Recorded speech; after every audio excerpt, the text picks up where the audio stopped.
Okay, now I'm ready. Okay, ready? Yep. 3, 2, 1, go. Do you have the number still? No. It's 815. I closed it. Give me a second. 816. Oh, Kansas City. How'd you know that was Kansas City? Yeah, you know your area. Thank you. Hello? Hello, Derek? Yes. Yeah. Derek Johnson? Dallas. Oh, Derek and Dallas. Fantastic. Welcome to the Speech Guys, Derek and Dallas. I'm Mike. I'm Matt. I'm the guy who gave Ross a concussion once, driving him into a guardrail. I'm the guy who bailed Ross out of prison. Oh, wait, he wasn't supposed to know that. Yeah. So Derek is my brother-in-law. Why don't Derek introduce himself? Let's hear something from him. Okay, go ahead, Derek. Yeah, I am Ross's brother-in-law.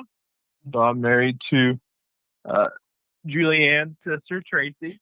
We live in Kansas City. And so, Ross, I got to tell you, when you texted me earlier today, had to go in. I threw my Illini shirt on, channel my inner Ross Johnson there. So Forgot to tell you it's straight audio, though. But you look good, I bet. I was thinking, I figured most of the guys on the call are all U of I. And ILL. That's right. Keith. Matt That's a weird way. That's a weird way to spell Bradley, guys. Yeah, Matt probably can't even spell Illinois. Derek, it's great to have you on the show. You know, I've always felt I'm in St. Louis, basically, the gateway to the West. I've always felt Kansas City is honestly more the gateway to the West because Missouri, you're like still sort of Midwest, farmland. Yeah. But once you leave Kansas City suburbs, it's like the Wild West. Yeah. I just drove out to Colorado, man, and once you get a little west of Kansas City there, you hit the Flint Hills a little bit and eastern Kansas, but after that, you're out west there. Yeah. What is Colorado, like an hour away? What are your favorite 2 things about Kansas City? Oh, well, I love the barbecue. Yeah, barbecue's great. And I like the barbecue chips. Yeah, you like barbecue chips. Yep. Barbecue chips are good. What do you work at Chuck E. Cheese or something?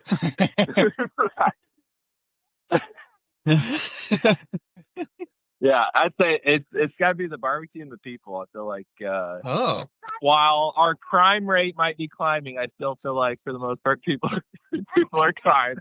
Yeah, there's still a Not chance. in certain areas. So yeah, barbecue chips are good. So we won't keep you too long. Real quick, have you ever listened to an episode of The Speech Guys? Yeah. Well, what was the man. episode?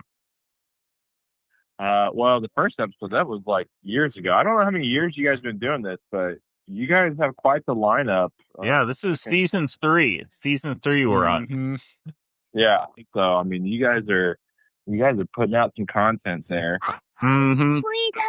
Trying to think of the first one I listened to. I can't remember the first one I listened to, but I do appreciate your guys' the range you guys kind of cover there, because typically when you're thinking of speeches, you're like kind of the raw ones, right? But you guys mix it up and have a lot of good different series you cover there. So yeah, I love the speeches about death, about loss, and love. Mm-hmm. I mean, it's really, I like to bring myself down low so that then my average life brings me up. That's Amen. Yeah. What about a speech from your life, like your best man speech at your wedding? How was that? Is that one the speech guys should cover one day, maybe? Maybe. So my the speech was probably a little non-traditional. I had 2 best men. So one was like obviously they're both good buddies of mine, but one was, hey, he's going to be a missionary in the Philippines. I didn't have to worry about him on the speech, right? And then my other buddy, who was kind of like the co-best man, he's kind of a loose cannon. So I had speech duties covered for the missionary friend, and he was, he did a great job and all that. And then he kind of went to hand me the mic, and then my other buddy, who's a loose cannon, grabbed it, and I just kind of buckled up and was along for the ride, and got married, and still married. So it all worked out that day, but I was a little nervous there. So. But I don't think the best man at my wedding did quite as good of a job as Ross's best man there. I think Rob killed it at Ross. I tried to return the favor at his the night we had a little party the night before his ordination, and I screwed up. I got nervous and I screwed up, and I don't remember what I said, but I called him Ross. Literally, it was something like that.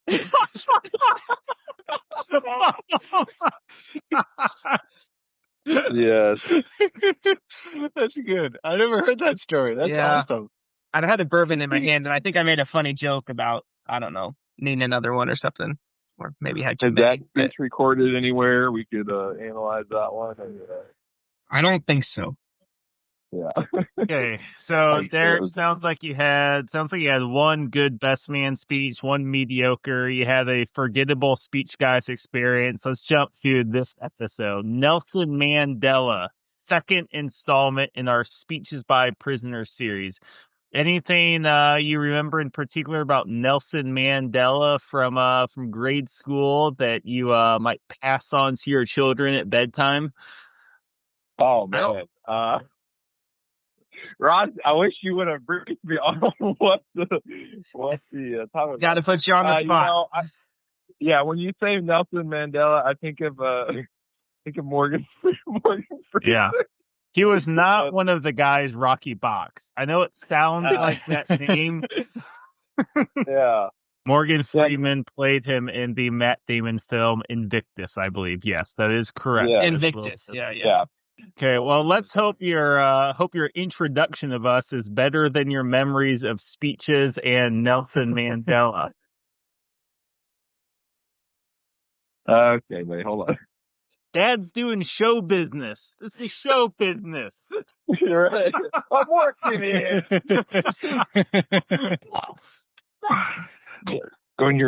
Go play tractors. Okay, we got Derek Johnson introducing the show for us. Derek, take us away. Yeah, thank you guys for having me.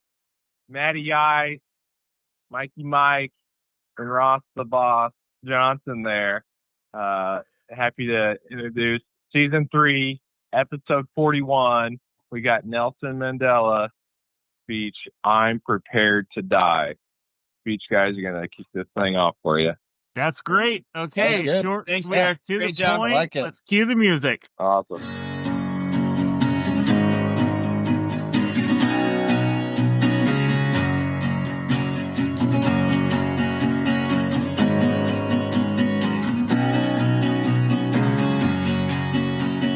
When you see the road, Michael Schaefer, Ross Johnson, Matt Schultz, and Landon Fry are all here. it's free.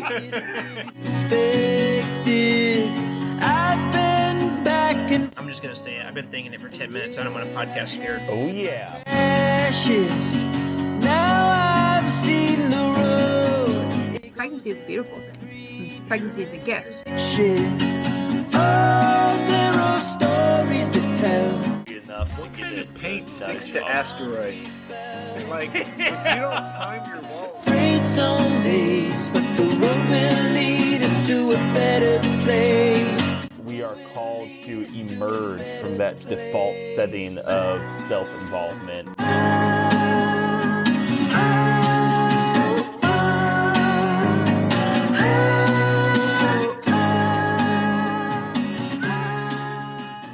Okay, great introduction by Derek. As he said, Speeches by Prisoners is the second one in our series. Ross is the host. He picked Nelson Mandela. I Am Prepared to Die. Ross, what's briefly the context for the speech? Briefly, why you picked it, why it stuck out to you, and then we'll go ahead and listen to the expert and get our usual first reactions. I'll start with the why I chose the speech, actually, because there's actually not a ton there. I didn't know very much about Nelson Mandela or this. I'd never heard this speech before. I just had heard of him, as a person, knew very little about him. I knew he was in prison for a long time, but he ended up being like a world leader. So just kind of that literally is why I started looking at Nelson Mandela speeches, and then this is one of his more famous ones. And when it popped up, I thought it'd be good for discussion. So that's the why. As far as context goes, so Nelson Mandela was from South Africa, and when he was alive, the country at the time was under apartheid. I hope I'm saying that correctly.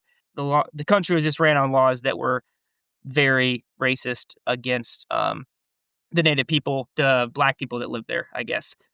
The Dutch colonials had been in power for some time, and they made all the rules. So, context of the speech, Nelson Mandela was part of a group that was trying to rise up and try to secure rights for his people and, fight against apartheid. And okay, and it's 1964 when he gives this speech.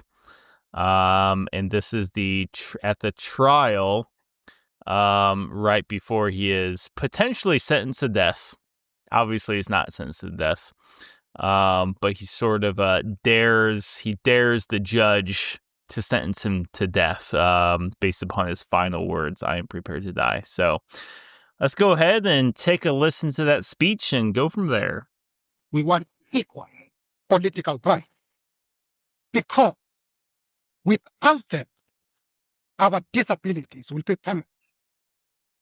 I know this sounds revolutionary to the world, to the country, because the majority of voters will be Africans. This makes the white man fear democracy.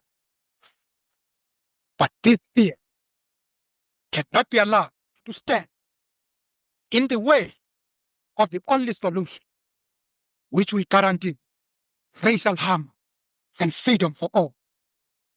It is not true that the enfranchisement of all will result in racial domination. Political division based on caste is entirely artificial. And when it disappears, so will the domination of one color group by another. The ANC has spent half a century fighting against racism. When it triumphs, as it certainly must, it will not change that policy.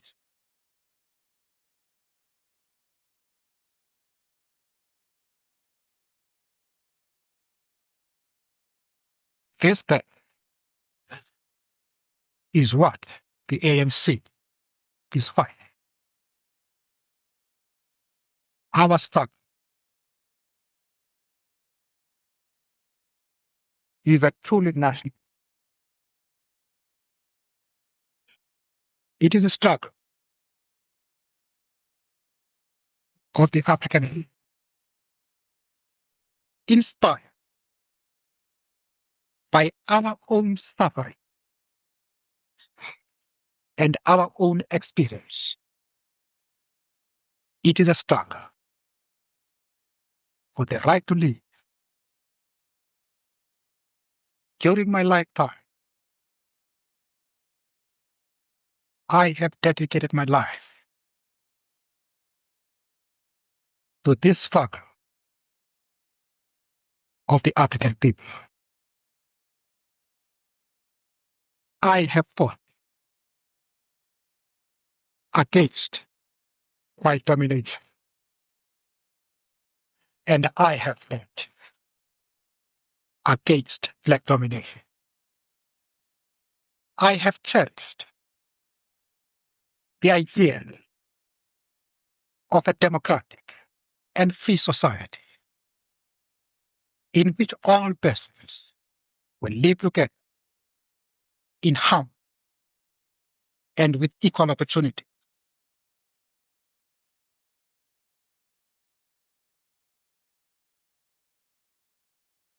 It is an idea for which I hope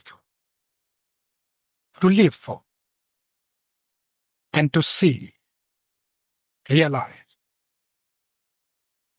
But my Lord, if it needs be, it is an idea for which I am prepared to die. All right, there it is. What are your guys' first thoughts? I was going to say, nice little mic drop there at the end. I don't know. I mean, I suppose like I'm prepared to die. Maybe you can call it a cliche. In this situation, he was very literally preparing himself to die, or at least potentially face that. So, yeah, as far as what I knew about Nelson Mandela, I mean, I remember when I was probably, I don't know, like 12 or 11 years old when you first hear about him, right? As the guy who was the primary leader in ending apartheid, and then spent 27 years, I believe, in prison, and then became president. I just remember thinking something to the effect of like, huh, that's weird. And then also like the other layer to apartheid as well. I've always found this just, and even now, like I still find it so bizarre and strange. You know, obviously with racism in the United States, there's a certain amount of, I don't want to say like understandability. That's not the right word, but it is, the reality is it is mostly white people in the United States, right? Yeah. And so it's a little more understandable how racism can exist, right? It's one larger group, to some extent making laws that favor them over another, versus in South Africa, it's like 8% white people, from the Netherlands, mostly, as Ross said, and like 80% blacks, and then filling in some of the other ones with other races of colors. Like, that's crazy. That's like a interesting anomaly, like how that happens. One thing that stuck out to me about the speech, it sort of has an air of like Socrates' Apologia, right? The speech that Socrates gave, or Plato recorded as best he understood it, I think. When, right, Socrates was potentially being sentenced to death as well for preaching this single God, in contrast with the plurality of gods that was familiar to the ancient Greece people. Right, and the stakes was that he was going to die, but he boldly proclaimed what he knew to be true, right? There was something very sort of rhymed, I felt, with this particular speech there. One other thing that stuck out to me was it was very well contextualized. And what I mean by that is he made several references. It wasn't in the speech excerpt that we just heard, but to these one particular claim that I remember by the white supremacist leaders was that, hey, you got nothing to complain about, black people, because your life is better here than the other countries in Africa, right? And what struck me about Nelson Mandela, how he responded to that in the speech, was that he recognized the potentiality of that claim, that maybe our lives are economically better. And rather than simply saying out of hand, that's nonsense, because I think that there's something to recognize that fact. Like, yeah, we are economically better than other African countries as black people in them, but that doesn't necessarily make this right. And it's something that you don't see like a lot or ever in American political discussion today, where you're parsing apart a political conversation and saying, yes, this particular thing you say I is true or is partly true, but this particular thing is wrong. And it allows the listener to navigate through your language and content, I think, in a much more rational, measured way, rather than speaking in utter hyperbole just to effectively brainwash your listeners, which I think is what various American politicians do today. I mean, he was a lawyer. He was educated. So like it's articulate, and I feel like he makes his point. And then there's also the other side. He's just super like clearly passionate. So like kind of the end, like the I am prepared to die part. So I feel like it was I mean, kind of like Matt said, it's a very heavy end to it. All right. So first thoughts, we all read it. We learned a little bit about Nelson Mandela. I thought it would be interesting to start one of the parts in the speech, again, not what was read, but that kind of jumped out at me in just some context for where it comes from. So Nelson Mandela was part of the African National Congress, which was ended up being a political party that was obviously opposed to apartheid. And when he many years later, becomes president, that's the party he was a part of. So anyway, so they battled this system that was in place in South Africa for a long time prior to him being in prison. And they started with the peaceful, nonviolent, try to work it out type strategy, which I think, at least in my head, that's how I would have pictured Nelson Mandela. And again, I didn't know very much about him, so that's kind of coming from a place of ignorance. But one of the parts that jumped out is the group actually moved to violence. He breaks down violence into 4 categories, and he says this is quote, 4 forms of violence are possible. There is sabotage, there is guerrilla warfare, there is terrorism, and there is open revolution. We chose to adopt the first method and to test it fully before taking any other decision. In the light of our political background, the choice was a logical one. Sabotage did not involve loss of life, and it offered the best hope for future race relations. Bitterness would be kept to a minimum, and if the policy bore fruit, democratic government could become a reality. This is what we felt at the time, and this is what we said in our manifesto, end quote. Yeah, so they started doing sabotage, which I think like some of the examples he gave were like taking out a power plant and kind of like communication lines. So just trying to make things more difficult, like for the government and the ruling powers, as opposed to, like open warfare or something like that. They actually, I mean, admittedly did use violence, but in a very chosen particular way. Like, did you guys? Yeah, I mean, my understanding was basically the same as yours, Ross. If I would have felt fairly confident in multiple choice test, matching Mandela to Gandhi, in terms of his political protest style or something. So, yeah, I mean, it was a little bit surprising to learn that he did use violence, but it sounds like it was all sabotage. I mean, presumably there's maybe some incidental loss of life in this or that thing that took place. I know early on that's what they started with, but I mean, this group and the fight against apartheid went on for a long time after he was in prison, so I'm not sure. I don't know like what steps it took, 20 years later, but at least in the beginning, it was definitely like limited to sabotage. Yeah. And I mean, I think the first reactions to this particular idea is it clearly comes off as rational because you have demonstrated as a political group, the ANC, that we're going to go as far as we can for as long as we can. I don't know, over a couple decades, maybe 15 years, that we're going to take these nonviolent methods to try to create change, and they're not working. So now we're going to move on to physical force.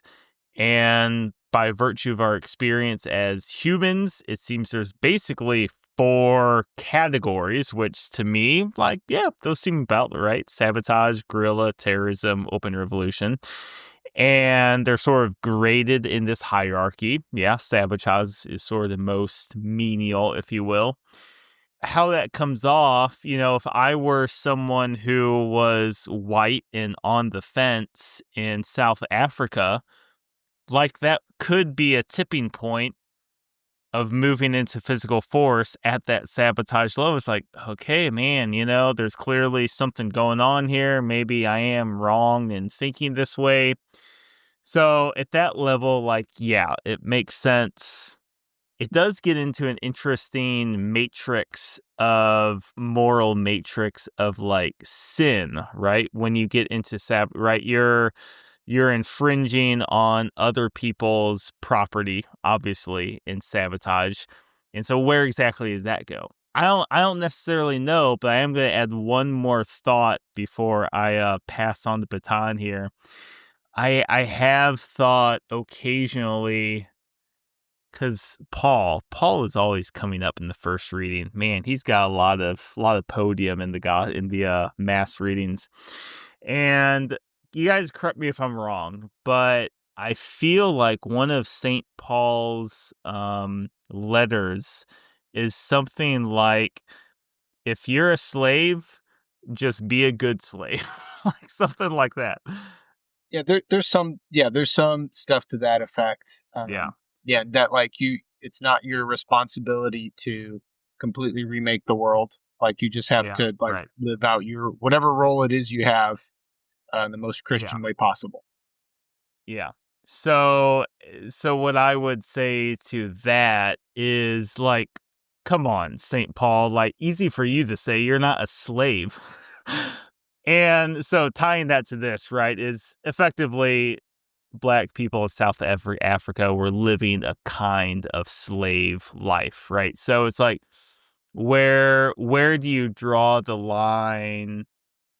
Yeah, in simply saying, like, as the slave, metaphorically and literally, like, I definitely think for sure you do have some right, Christian right, if that's the word, RIGHT, to like, because like you're not actually owned. That's not like you're not actual property of another person. So you do have, like, you're not actually sabotaging anything in a sense as a slave. So anyway, I think that's enough. So maybe you guys sort of get where I'm going with that. Just sort of, playing with the sort of moral dimension of that sabotage and that violence sort of thing. But those are my thoughts. There's a pretty well established moral framework for, if there's an unjust law, it would be unjust to go along with it. Yeah, I feel like it. I mean, it's so maybe to make somewhat of a comparison. I'm sure we'll do more of this later, but like Martin Luther King, I know that like the big term was like civil disobedience. Civil in that, like, it's civilized, or that, it's not this aggressive thing, but at the same time you're also violating the civic establishment that's unjust. Sabotage seems to be a little bit definitely beyond that, and I think you need to be careful in that if you deem something unjust in a vague sense, that sabotage can also be vague, and maybe not measured and maybe not productive. But at the same time, I guess there's also like a just war type of situation here that I would kind of think would be valid to like admit to the calculus. Because I mean, some of the, like, just some examples of of oppression that were going on under apartheid. I mean, I would say relatively light things in terms of segregation of public facilities and events, like still really bad, but like there's prohibition of mixed marriages and sexual relationships across racial lines. There's classification of all citizens into distinct racial groups that had various legal weight to different things. There were mass evictions of blacks as well as other racial groups into segregated communities. Yeah, I mean, you mentioned earlier, just interesting that whites were a minority of the population.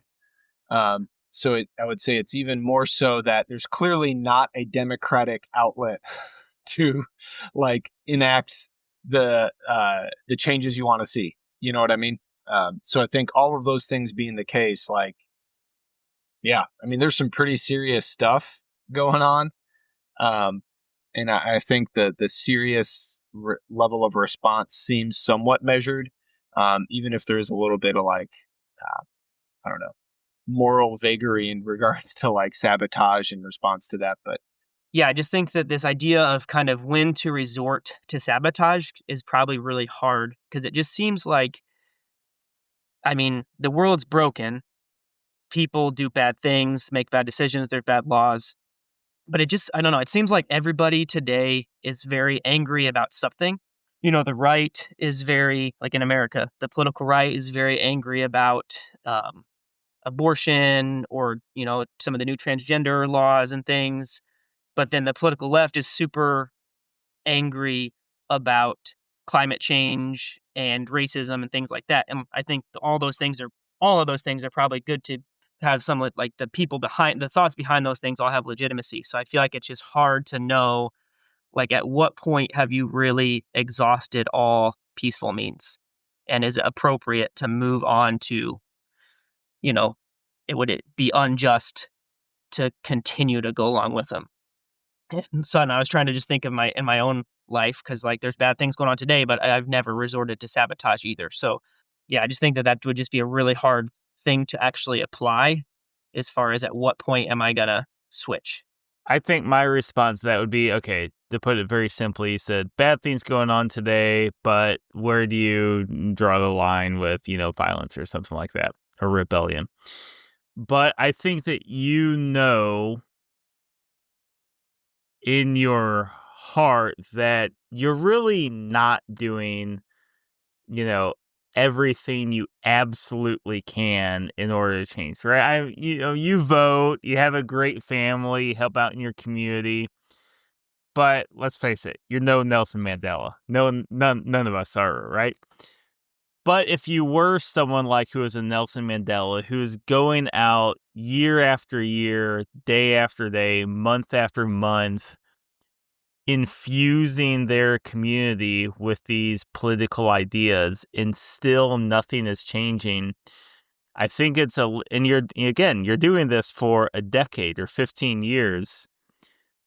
I think conscience-wise, it's a lot more clear that I've done all I can in order to try to exact change and nothing's happening. So therefore, my next step is this. Versus, the guy whose garage I drive past every time back from the climbing gym that says Trump won on a 15 by 30 foot banner on his garage. I somehow doubt that he is actually, even though he might disagree with various things, which I also disagree with, I actually doubt that he's doing anything for the country right now other than watching Netflix TV about stupid conspiracy theories, right? There's a certain like vacuity of his conscience there that like there is no way that we're dealing with the same things there. Like, oh yeah, it's time for rebellion. Like, okay, right after I'm done watching Netflix. Nelson Mandela is not watching Netflix. Very true. Nelson Mandela is on Netflix now. So, and Invictus. So I feel like this is a good place to drop this in then, talking about Nelson Mandela and all he did and all that. I also learned, and you guys learned as well, based on the comments on the outline. So again, my ignorance, I would have expected him to be a nonviolent Gandhi figure that was just beloved by all world figures, almost like a Mother Teresa. The United States President Ronald Reagan, as well as the United Kingdom Prime Minister Margaret Thatcher, condemned Mandela and the ANC as communists and terrorists. I felt that, I don't know, I was pretty shocked when I read that. Yeah, definitely surprised by that because any sort of coverage of him and his life has been nothing but glowing. It just is very odd. Just super odd to hear that. It's hard to say though. I mean, and then I would say this is kind of one in the long line of Cold War mishaps and injustices that the United States has participated in terms of, there's just been a lot of really bad regimes the U.S. has supported or propped up or, used to overthrow various communist leaders in Latin America and Southeast Asia. And I mean, it's, on one hand, it's maybe not surprising that this is, they could kind of interpret this group as that. I guess I'm very aware of the fact that the U.S. was very on guard to the fault during the Cold War, at odds with just the nothing but glowing coverage of Mandela and his life. Because I think there is some moral complexity to the sabotage stuff. And maybe there was some other stuff that went on while he was in prison that he was not responsible for, that maybe led to that categorization of communist or terrorist as well. But so to clarify a couple of points, based on what I read, the Soviet Union was pro ANC. They were sort of pitted against the ruling Dutch people. So that's why there is sort of a natural apprehension of the United States towards the ANC. Nelson Mandela, as I understand it, while he was interested in certain aspects of communism, there was no actual, it was how I read it being described. It was as the United States was also an ally of the Soviet Union in World War II, right? Where it was trying to fight against this common enemy between the Soviet Union and the ANC. So, yeah, Nelson and Mandela had some interest in communism, right? In terms of this real emphasis of equality, or maybe equity is a better word for it. But he did not like the atheism that was attached to communism, because he was sort of a blend of Methodist and Native African religion.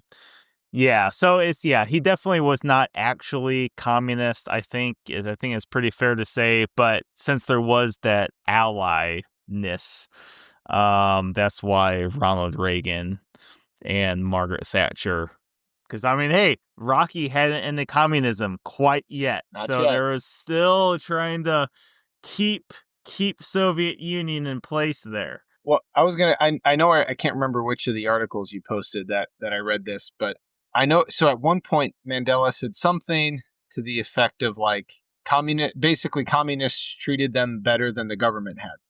I think just this dynamic of oh, well, if Russia likes him, then we must hate him, sort of calculus that existed. I mean, in some ways it's maybe refreshing that because there's so much of this that goes on today that's frustrating and irritating. I think about just some of the pushback against the more radical forms of feminism, kind of end up with this sort of just return to 1950s, women stay in the kitchen type of mentality. I'm thinking Andrew Tate type of people out there who are definitely on the fringe, but they seem to be gaining some sort of popularity. And so, yeah, there's that type of pushback, where oh, the friend, or this is an enemy, this sort of radical form of feminism, maybe. Therefore, let's just all, and join into these just really bizarre, and counterproductive things, so yeah, and then there's of course, this is going on. If you look back, this has been going on for a long time. This dynamic. So maybe it's refreshing that this isn't entirely new, or a human dynamic that's not one we've had to deal with and have dealt with. Yeah, I understand what you're saying there, and that makes sense.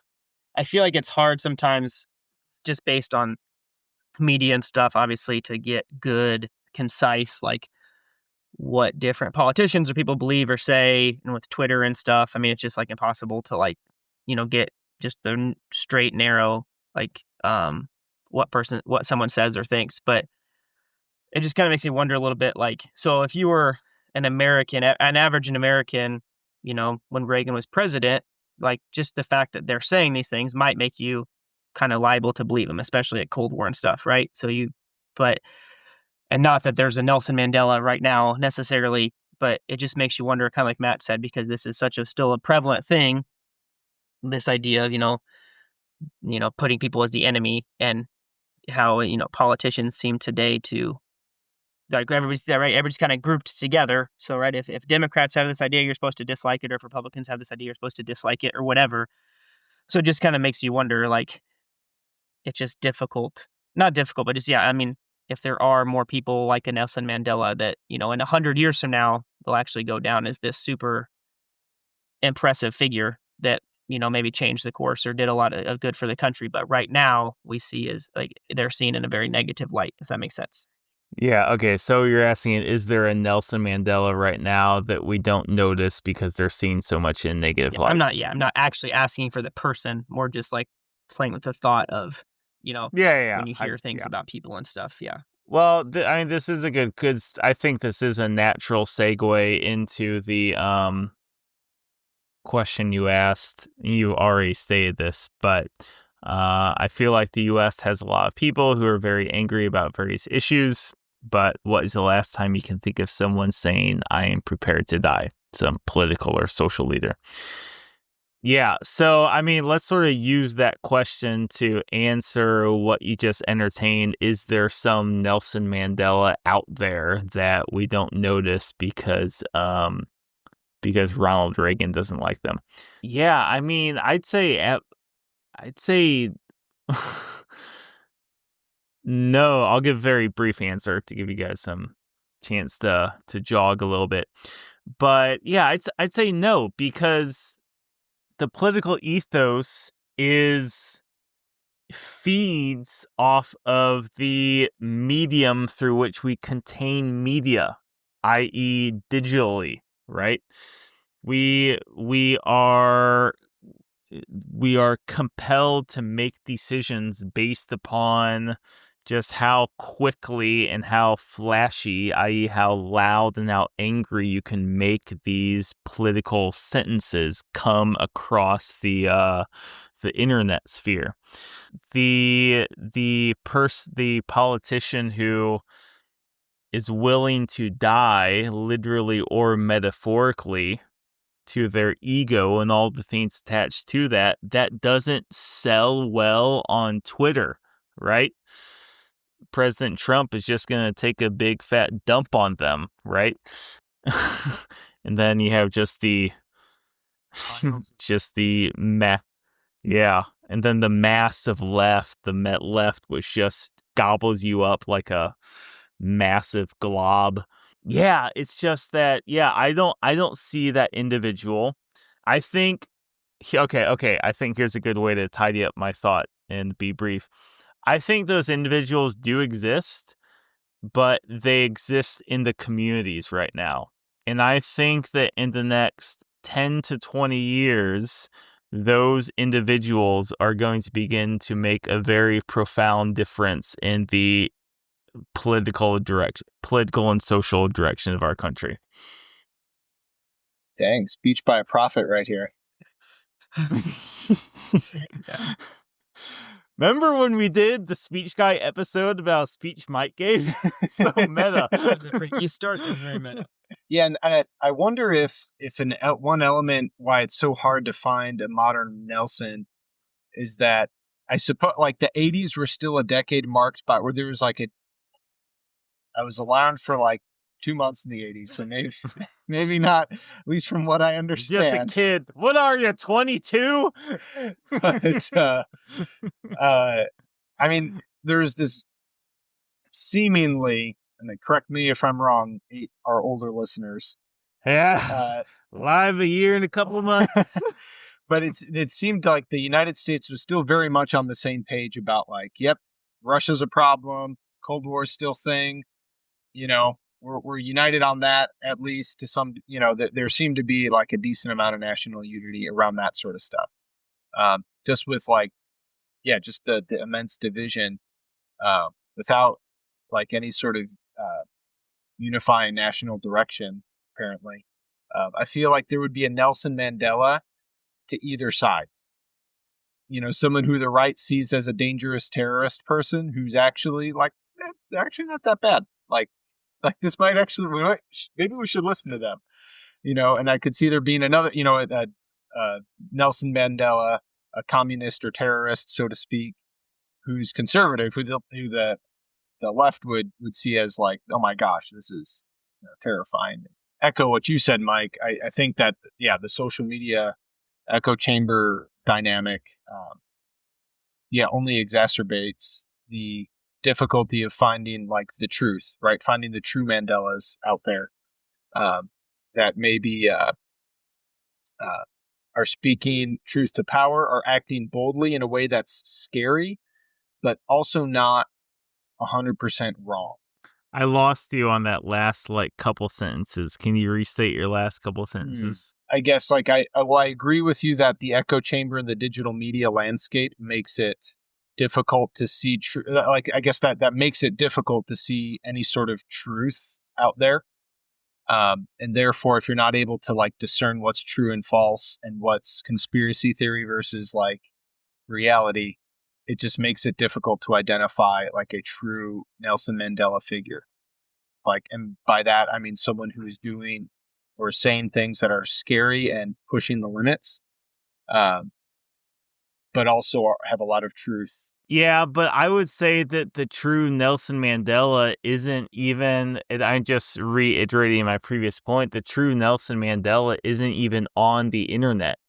Well, maybe they're using email, but they're not on YouTube or Twitter because they recognize, because even, okay, for example, someone like Jordan Peterson, sure, where, I think we all agree to pretty similar degrees, speaking a lot of really important things that are pretty accurate, pretty true. But I would argue that over the past 10 years, he has become more and more, there seems to be more and more ego coming across the screen, right? And I think that is because he's on YouTube, right? Versus the person who, the humble, the ordinary, maybe this was lead us into the hidden life conversation. The person who is not resisting Hitler metaphorically in order to get likes on their YouTube video, but rather because that is simply the right thing to do. That they are not on YouTube. Yeah. Because they are busy tending the garden, quoting St. Francis there. I think, I think the hidden life thing would be, I'd like to talk about that a little bit, but I think this will tie into that as well. But I think something that makes it hard to have somebody say that today, at least in the U.S., is kind of, I think somebody mentioned it already, but when Mandela said that, he wasn't saying metaphorically, I'm prepared to die for this. There was an actual chance that he would get killed, right? So it was a legitimate, authentic, I know I could die and I'm still going to say it, almost like baiting them in a way, where I feel like you can't say that.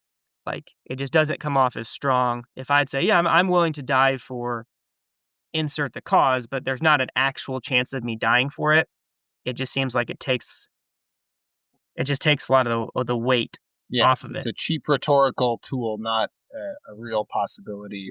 So let me connect that to the Hidden Life movie, I think.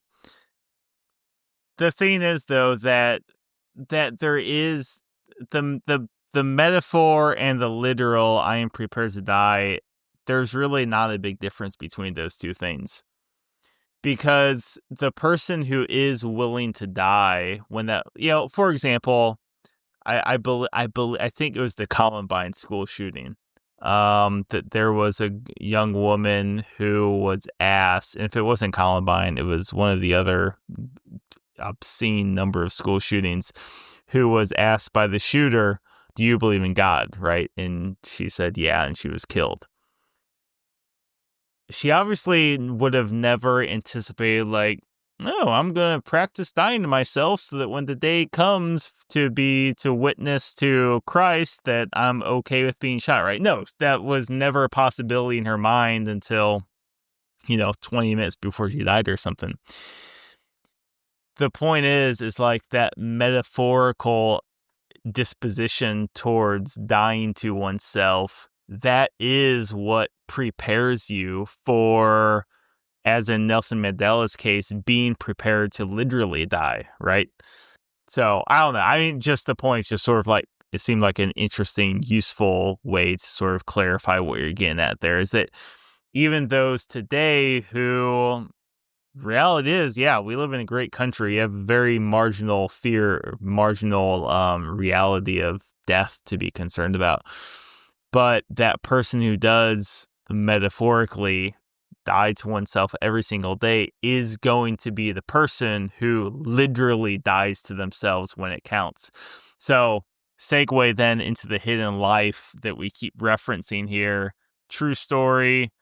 3-hour long Terrence Malick film where the story is told through these just very quiet, moving scenes of the Austrian landscape.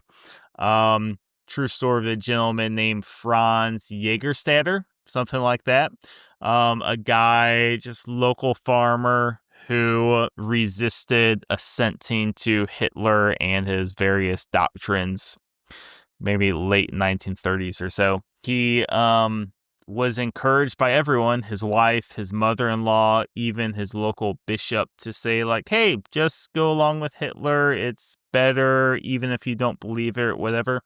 And yeah, sorry, Ross, he does die at the end, because obviously there would have never been a movie about him if he did not die.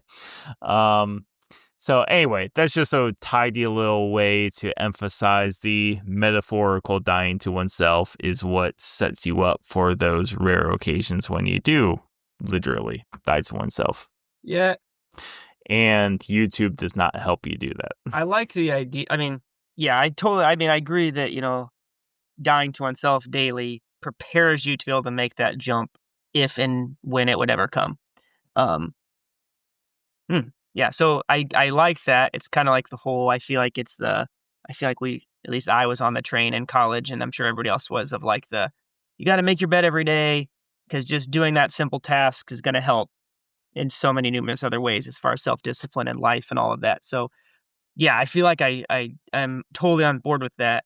I think part of why I kind of said that when he said it, like it could actually happen, kind of created that oh shoot moment, was because at least in my own life, don't podcast scared, I kind of always wonder, like, would I actually do it though? You know what I mean? Like, I can say, yeah, I would die for my faith. I would die for my kids. I'd die for my wife. I'd die for, at some point I would stop, wouldn't die for you guys, but at some, but somewhere in there. But then I've just kind of wondered before, like, like, I don't know, if you actually were ever in that situation, like, what would I actually do? And I feel like I'd say, like, I'd hope I would do the right thing. I don't know. I don't know. I don't know if you ever thought about that before, but I've played with that thought a little bit. Just how I would actually act if I were to, be there. Which I think maybe because of that hesitation I have, or fear that I have that I wouldn't do the right thing, makes it to me more impressive that, someone like Nelson Mandela, in a situation where he could actually be killed, just like straight up said it. Like, yeah, I'm prepared to die. I would sort of imagine, right now, like from the comfort of our podcasting studios, it's difficult to imagine literally dying for someone else. But you obviously think of so many people, literally millions, maybe even several billion of people who've existed from the beginning of time, who have literally died for another person, whether it's their child or different loved one or a stranger. And there are imagine like when you're drinking your coffee in the morning, like the rest of the day just feels impossible like, how am I going to, I don't want to leave my couch. But then you take those small steps to begin moving out into the world, like you go through your routine and blah, blah. And then, you're doing something in the middle of the day with relatively little discomfort. Because you worked into it, you recognize the importance of going to work for the, thousands of good reasons there are. And there's a certain like peace that comes with that, right? Satisfaction. And I might suspect that for the person who, again, metaphorically dies to oneself every day, that when you get to that moment where, Columbine school shooter asks, like, do you believe in God?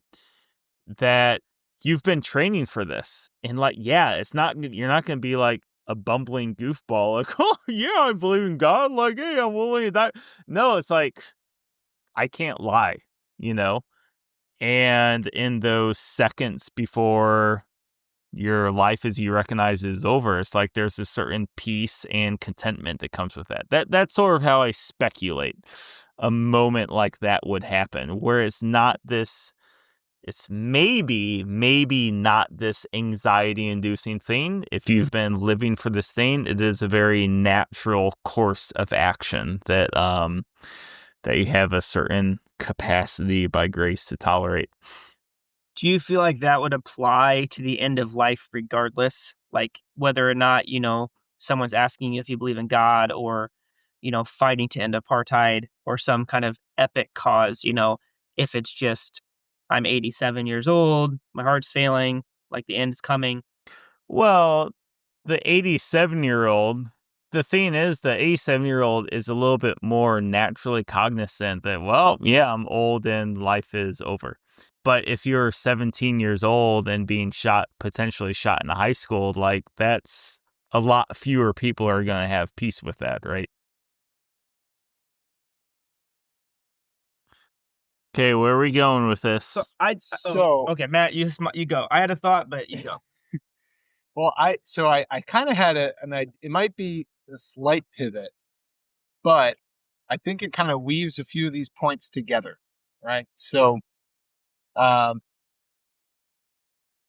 the ability to die for a cause or an idea obviously has to have all this other context behind it, right? And it has to be a story that justifies it, and that would lead you to do that, right? To die for something.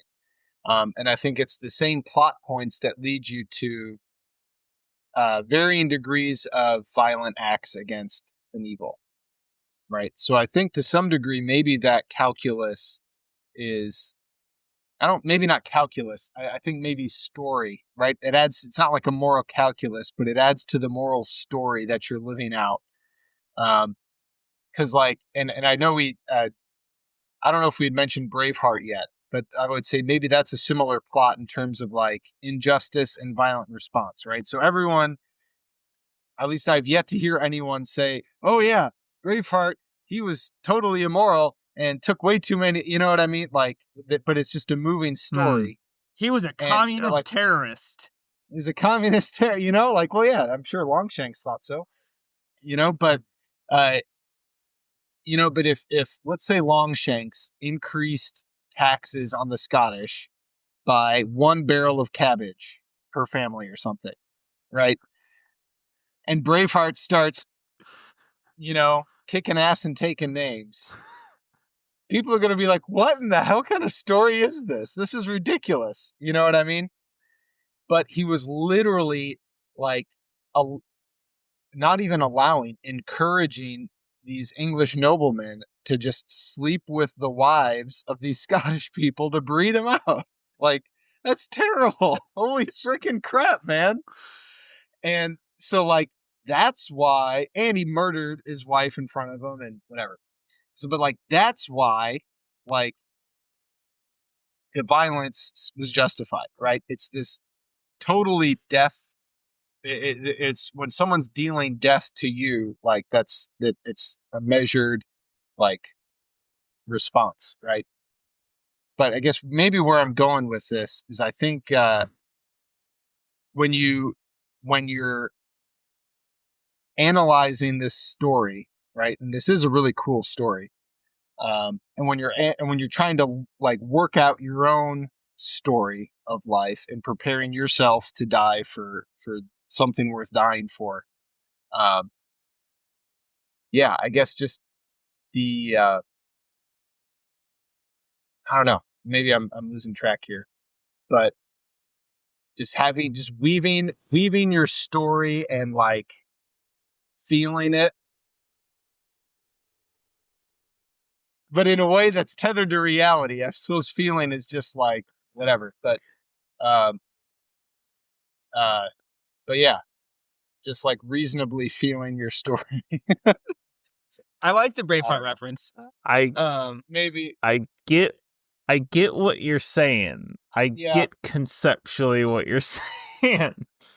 We just needed to hammer a few more stakes in the ground along the way. Okay. I think something else too. We want to make sure, I feel like I kind of want to make sure we close the loop on Mandela's kind of life too, right? He didn't end up life in prison. He's in prison for 27 years. Ends up getting released, and he ends up becoming like the president of South Africa, right? And gave birth to Elon Musk. That's his son. So, but I don't know. I think I wanted to touch just a little bit on, I guess, the prison years, we'll say, and I'm going to tie it into a little bit. So just bear with me for just 1 second. But I read an interesting thing. I hope there's a final bell question. I'm just gonna weave. I'm just gonna weave everything together. Keep weaving, baby. Okay. Weave your story. All right. So I've read it in Art of Manliness. It's like one of their like short, like they send them out on Sunday or whatever, you know. The Gospel according to Brett. Yeah. It talked about the difference between building and maintaining, or maybe it was creating, and I don't know the words they used, but so it kind of talked about how in life it's almost easier to, when you're young and you're just always looking forward to, that's what I'm going to do. Someday I'll get married. You know, you're excited about these things. Someday I'll get this job. And then it's a whole different thing kind of once you're there to maintain, right? When you don't have these new things you're chasing after, it's like, I am married. I do have kids. I do have a job. I do have a house. So all those things that for, you know, age 16 to 25, we dreamed about, you know, talking about whiskey, living in each other's apartments, like all of a sudden we're there, and it's like kind of like, okay, now what do? You just stay there and you do it well. And that's kind of what he talked about in the post. But so I feel like the prison years, like I would just be interested to hear more. And I didn't do a ton, honestly, like of research into like how Mandela, obviously he maintained his views. He ended up becoming president, you know, in the 90s. But I'm just kind of picturing like the young, fiery Mandela, maybe like fighting for a cause. And then all of a sudden it's like for 27 years, you're in prison. And it's maybe less of the dreamy not revolution, but like less of this epic, heroic quest and more of a, you know, it's not very romantic to be in prison for 27 years. Yeah, my understanding was that he was in a 7-foot by 7-foot cell. They had no access to reading material. Occasionally, maybe a little something. They worked in a quarry in pretty inhospitable conditions.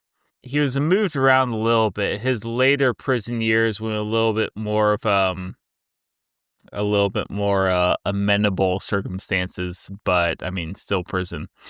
There is one anecdote of being particularly polite. His lawyer was coming to see him about something, and as I read it, he explained to his lawyer, he's like, oh, goodness, prison has made me impolite, or worse off, I forgot to introduce to you my prison guards or something, you know, here or there.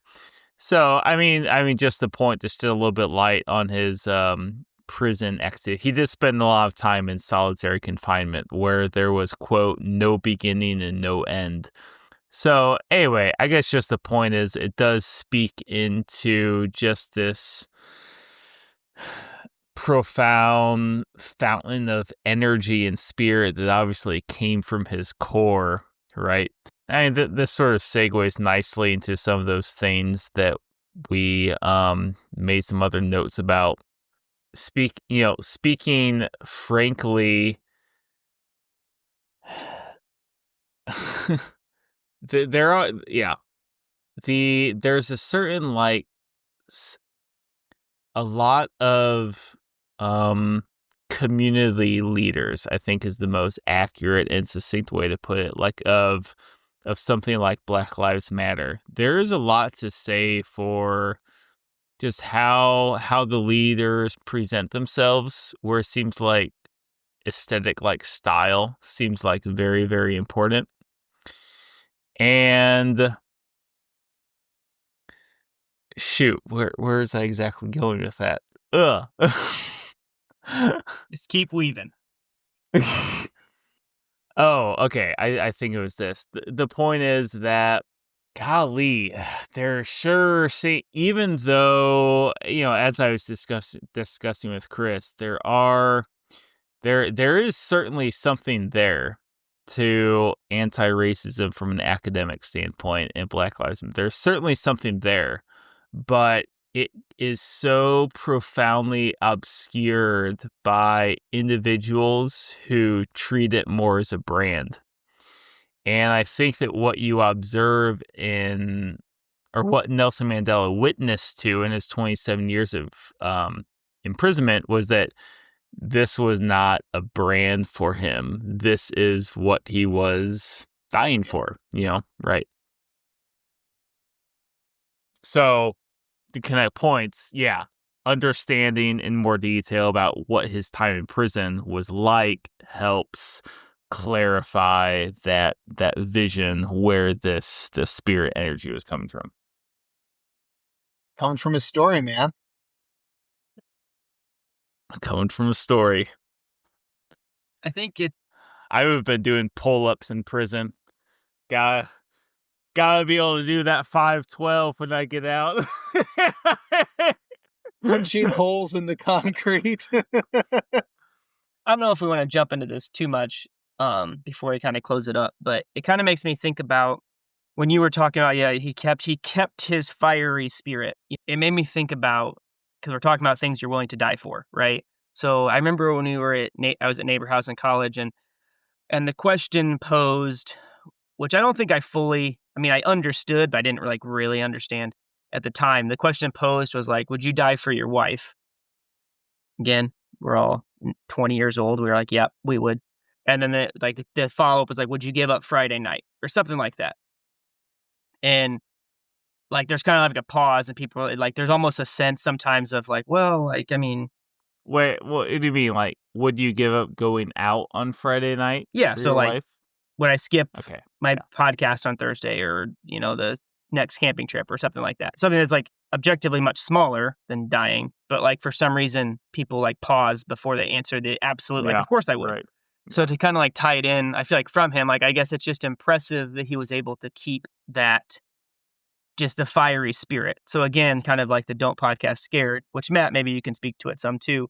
I don't know. So we lived together, and I feel spent pretty much years just talking about, how we're challenging each other, how can I be a better husband and all this stuff. But again, that's when it's in the future, why am I less fired up now that I actually am a husband, if that makes sense? Trying to just speak to, I guess, how that seems very impressive to me, and kind of take it as a little bit of a personal challenge to do a little bit better. Definitely feels like final bell time. What do we got? All right. Final bell question. And I think there's more to it than you can laugh about it. It's the United States colonies, well, just the colonies at the time. Would you have fought for the American side, or do you think you would have fought for the English? I understand where you're going. I feel like that's too disconnected. People are gonna be like, I'm looking at, would you rather die for a cause, get sent to prison your entire life? I feel I like that one more. I feel like it's a reasonable fallback option if we can't think of something better. I'm fine with that. I also liked this wasn't Who's gonna win the Bell, Elio? but I would have fought for the Britain, by the way. does going to prison if you have a family affect? Okay, Mandela was on his second marriage, had numerous children. By the time he's arrested, do you think having a family changes how he would stand up in a situation like this? I like that one actually the most out of what's been presented so far. All right. Can you give me like a thumbs up? Make your editing easy. What do you mean? We're gonna edit all that out, so I'm just gonna start talking again with the final bell question. Yeah. Is it time for a final bell? Ding, ding, ding. Ding, ding, ding. Yes, 15. One more round. And there's no stopping this now. This is our round. Don't stop it now. You start, we don't stop. All your spirit, all your power, all your love, everything you've got. This whole life to do it now. And we're back. Ross is going to bring us home. We've been going back and forth. Matt went on a hike somewhere for a while. We had to go find him and bring him back. I'm back, guys. I'm back. Derek is out in Kansas City. He walked past us once. He was just so interested in hearing what we were talking about.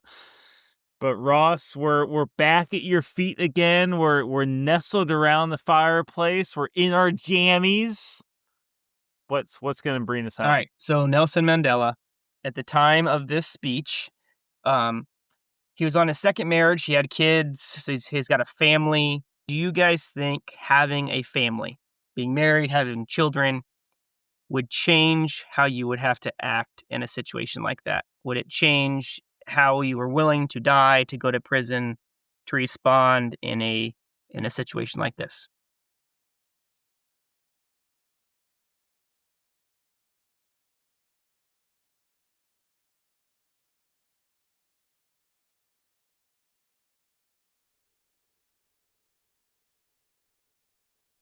Matt's crying already. No, no, that is tough. That is tough.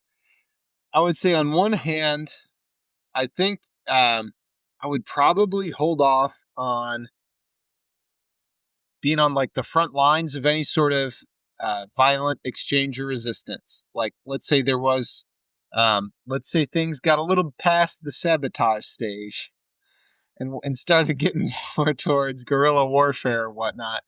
I would probably draw a line there to some degree in terms of my involvement if I had a wife and kids. Help out in whatever way I could, slip them a few extra bills here or there, help with the effort, pass on some secret messages, maybe things like that. But I think there would be some justification in terms of avoiding the more aggressive or frontline type of role with the wife or kids. But I would say at the same time, if there was a situation where like your hand was forced, right? Like you were called to serve the enemy and like you had to respond to that, either affirmative or negative, kind of like the Franz Jaagerstatter situation. I think in that situation, it would be all the more important to like be willing to die or go to prison or whatever. You want your wife to have married a good man, and like, even if it's, I feel like just backing down and violating your conscience in that regard would kind of defeat the whole purpose of your marriage, in terms of like being a good man for being the man you would want your wife to marry. I think that statement sets up a really useful analogy or metaphor. Well, imagine you have someone whom you believe is a great friend to you, right? You talk about different things and do different things with them. But then they betray you, or they just really mess up in some really significant way. And it just like completely, utterly compromises how you perceive them, and you struggle to have that same sense and impetus for intimacy that you did before, right? It's just one thing. And I think that also speaks to this reality that like life is not just purely economics, right? It's not this, well, you have 1,000 good experiences. If you have one bad one, like, oh, you're still ahead. Like, no, there is qualitative, there is metaphysical attributes to experiences and events. And that's because they are tethered in some sort of mysterious way to this higher plane of living. I think it'd be harder, like emotionally, but yeah, I mean, I think I agree with everything you're saying. Totally agree that you would want to be maybe more, I don't know if prudence the right word, but okay, maybe can I give you some fodder? Okay, so let's put yourself in Franz's situation. So now you've been called. You have to go and sign this paper to say that you are aligning yourself with Hitler or not. And this is it. Like, you've basically made your decision, and you have to say your goodbyes to the kids and Julie. What does that conversation look like? What's that exact language that you might imagine?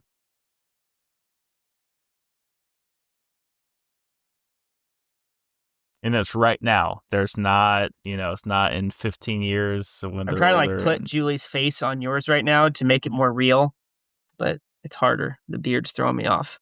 If I'm in that situation where I'm about to leave to be killed, what do you say? Something to the effect of, I love you. I don't know if there's words. I don't even know if there are, like, I don't know how you go about trying. I feel like anything I do to try to articulate it is just going to fall so far short that I don't even want to try.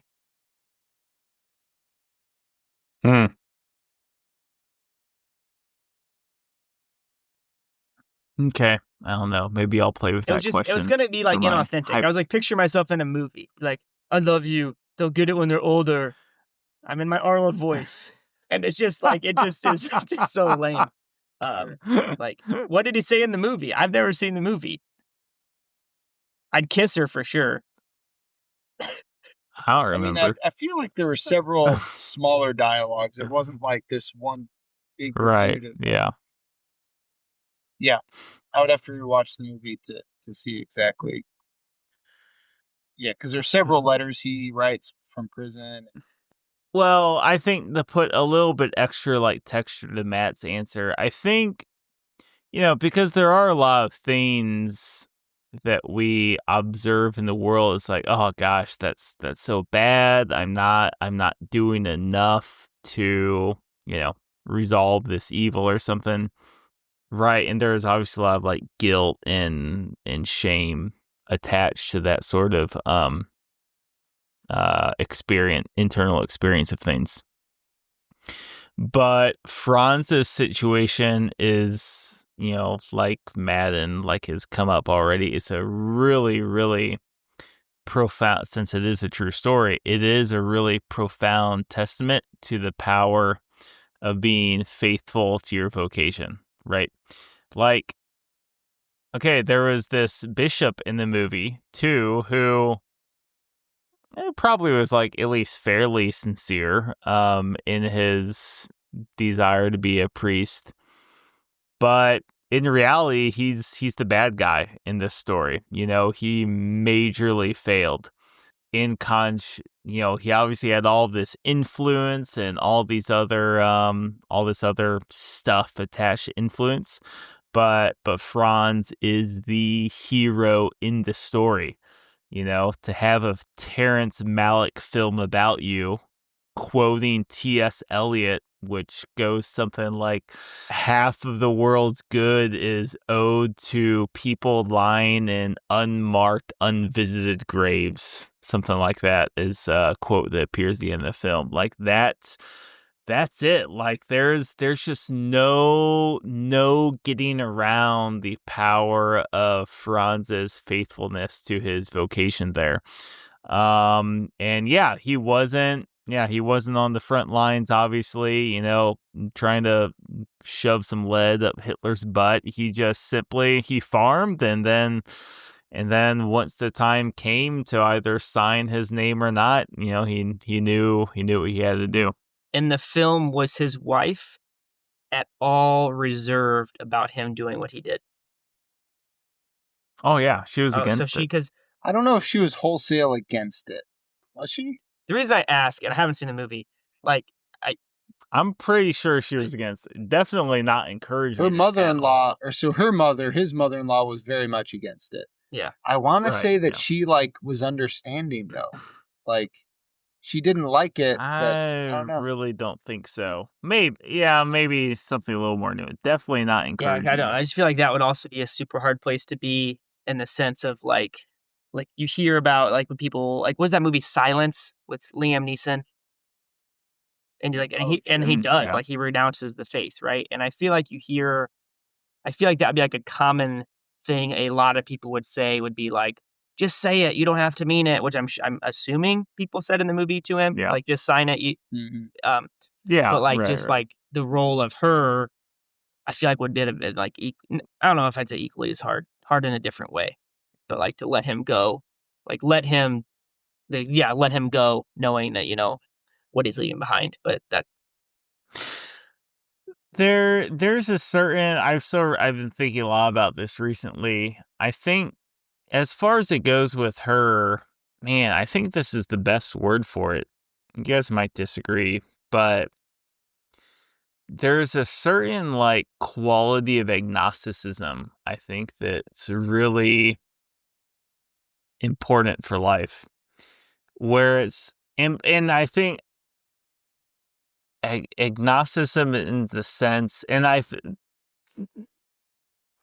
can think of different language expressed by Christ in the Gospels that reflects this, but I'm using agnosticism in a slightly just different sense than it usually is. Whereas you can just never be certain of how things are going to turn out, right?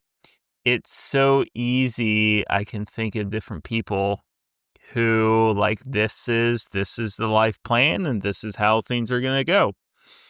But there's a certain value to agnosticism, whereas I don't know how things are going to turn out. It reminds me of Matt's speech selection, speeches about loss, or speeches by losers, where it sort of opens up by the Dr. Khalifi, his wife. They're lying in bed shortly after Paul's diagnosis, and they say somehow together everything's going to be fine, but we don't know what fine is. That's sort of the heart of a true, I'd say, Christian agnosticism, where it's Christ's will play out. I don't know how that's going to be. It's not going to be in necessarily this goofy sort of everything will be fine, what movie, the Lego movie, everything will be fine, but everything will be fine. That's, I think, sort of a Christian agnosticism that's sort of due for Franz's wife there. Because, what she wanted was, well, anyone would want, is another 30 or 40 years of marriage, with their husband that they married on this happy day some years ago, and things playing now like Hitler. What? Come on. Hitler's freaking 300 miles away, or however far he is. Come on, he doesn't have anything to do with us. Just get this over with quick and we can be back on with our lives. But Christian agnosticism. You heard it here first. I feel like the only way to actually have that would be to have a strong trust in God's providence. If you didn't that, then it seems like and maybe providence is kind of a good different word for it. I think providence, agnosticism, that might capture it better than. There's been some Matt Fradd, God bless his soul. I think he's had on some better people recently. A couple of them stick out that's on this point. Actually one, I sort of like this one better. This is actually the Michael Shermer guy, who's the atheist neuroscientist. He had on a gentleman who is Christian, a Christian existentialist, and he was an expert in conspiracy theories as like a sociological phenomenon. And what he remarked is this. This is pretty much a verbatim quote from the Christian existentialist. He said, belief in conspiracy theories is belief that that God does not exist and the devil is almighty. And man, that's yeah, I don't know. It just gets to the heart of the fact that that is just the other conspiracy theory. It's like the other opposite of providence. They're almost like the perfect opposite of the hypothetical Franz's wife, who's like, don't sign the thing because I am psychologically invested in 30 more great years of marriage with you. It's almost like the perfect opposite sort of thing. One version of that is God is going to make everything perfect, and the other version is, practically speaking, there is no God. The devil is in control. What do we got going on next episode? Is it me or Landon? You. Yeah. Something good. All right. You guys just wait. All right. Good. Coming in 3 weeks. Something good 3 weeks from now. Cool. It's been a great episode. Thanks for drinking. And thinking. With us. Hey, be safe out there, all right? Cue the music. Dead ends come and go. Look toward the horizon. Up ahead you'll find a peace of mind, relief from the trying. I have burned a bridge, wrecked in a ditch, had to ask forgiveness. Dead ends come and go.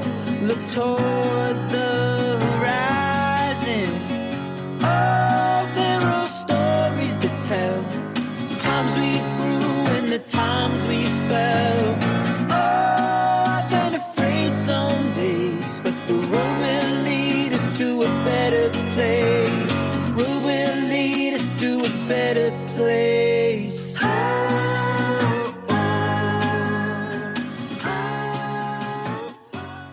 Intermission. It's kind of nice. Yeah. Refocusing. Hey, that's right. Real quick though. So how old is Joseph now? 4 months. A little over 4 months. 4 months. Do you feel like you guys have a groove? Oh yeah. With going from 3 to 4 now? 3 to 4 honestly wasn't hard, other than the fact that we had 2 in school. Sure. And once we got that under control, and now that school's out, it's like, yeah, it's fine. Gotta warn you, 1 to 2 was the hard jump. That's what I've heard. That's what I'm anticipating. I mean, 0 to 1 is hard. And then 1 to 2 is like, oh, this is really hard. Yeah. And then from there on out, it's like, it's harder, but like incrementally much less harder. Yeah. All right. Less than a month. Is that it? Yeah. It seems like less than a you month. guys have been pregnant for 18 months. This baby's gonna be huge. Gonna give birth to a man. No, a Schultz. A Schultz.